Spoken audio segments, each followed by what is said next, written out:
Doofy McButterscotch back to review Matthew Broderick. Now it's time for Inspector Gadget. Now I watched this film when I was a little shit, so when I watched it then I thought it was pretty decent. I think I watched it in the theaters, I'm pretty sure, and I thought it was pretty funny and it caught my interest, but in my older years I have heard much criticism about this, and I have not watched it recently, so I don't know if it was meant for kids only, and if you watch it as an adult you may not like it. I have not watched it as an adult, so I can't really give you the best review on this. I can only give you the review of a child, because that's when I watched it. So it may be extremely stupid, but one thing's for sure, the sequel is definitely bad, because I watched that in my recent days, and that was not that great. It didn't even have Matthew Broderick. It had French Stewart as Inspector Gadget, which was nothing against French Stewart, but that's just a real major downgrade from Matthew Broderick, in my opinion. So yeah, I don't know. It's kind of a 50-50 thing. If you're a little kid, go out and watch it. If you're an adult, maybe not. The Cable Guy.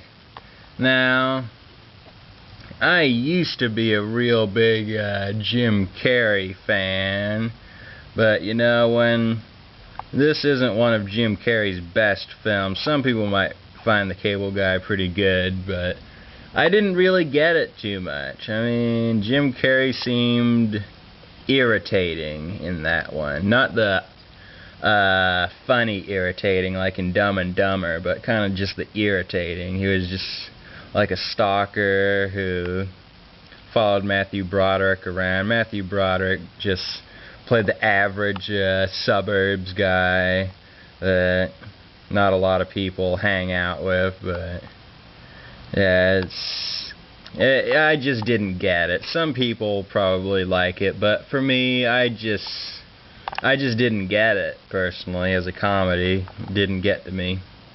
Then you've got War Games. Now that's a pretty good thriller one. It's got a little bit of an innocent vibe to it.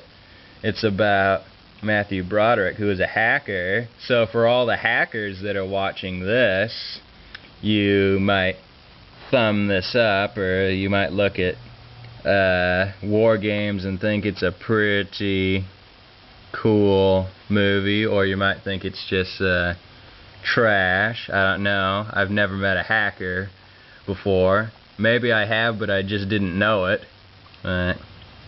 I think there's actually a hacker that actually hacked into my computer once and did a virus, which was a bummeroony. I did not appreciate that at all, but yeah.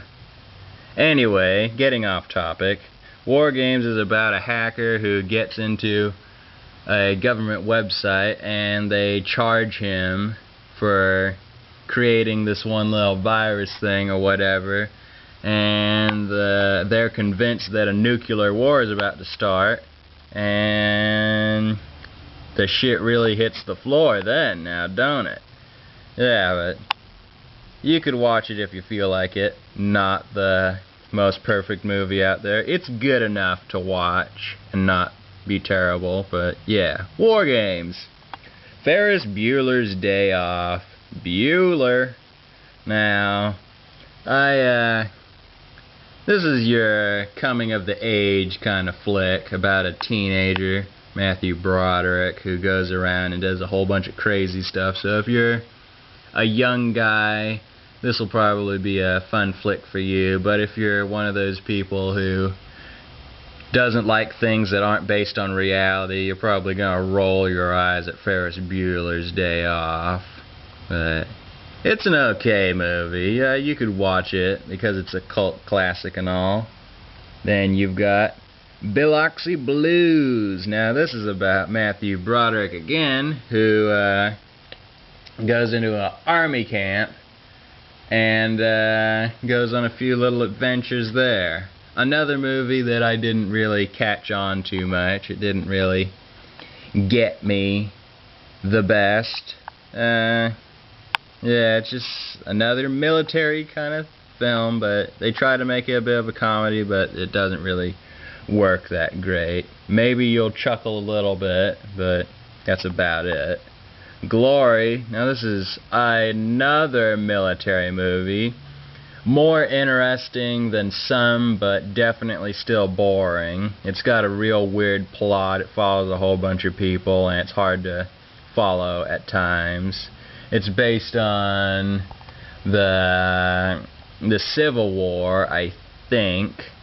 I might be completely wrong on this one, but not into Army movies, so I can't really give you the best Glory review.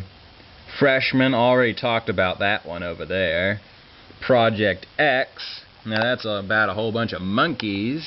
I found it to be pretty interesting. I really liked it. It's basically the mad scientist is doing a bunch of weird tests on monkeys and killing them, and Matthew Broderick hates that they're killing a whole bunch of monkeys and he wants to save them. He breaks into the lab, he destroys it, and he saves all the monkeys except one who sacrifices himself to save the whole world, or just the area they were in. I can't really remember, but yeah, it's okay. Watch it if you feel like it.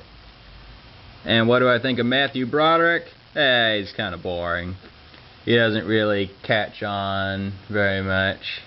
He doesn't really have a unique voice, doesn't have that much of a unique face. He's just kind of...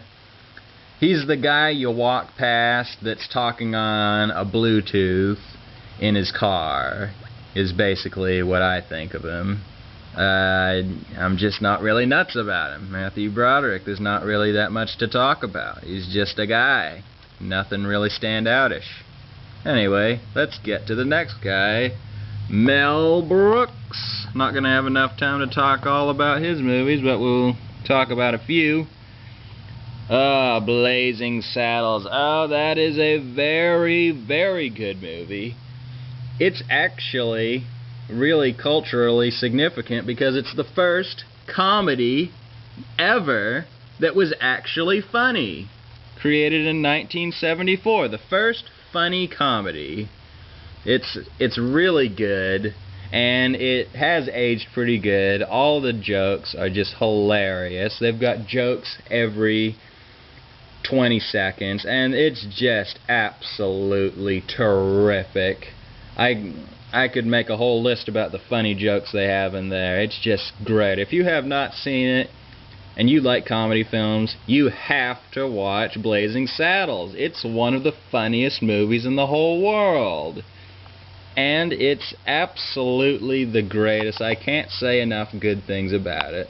We'll talk about the Muppet movie and the rest of Mel Brooks movies in the next vid. So, see ya!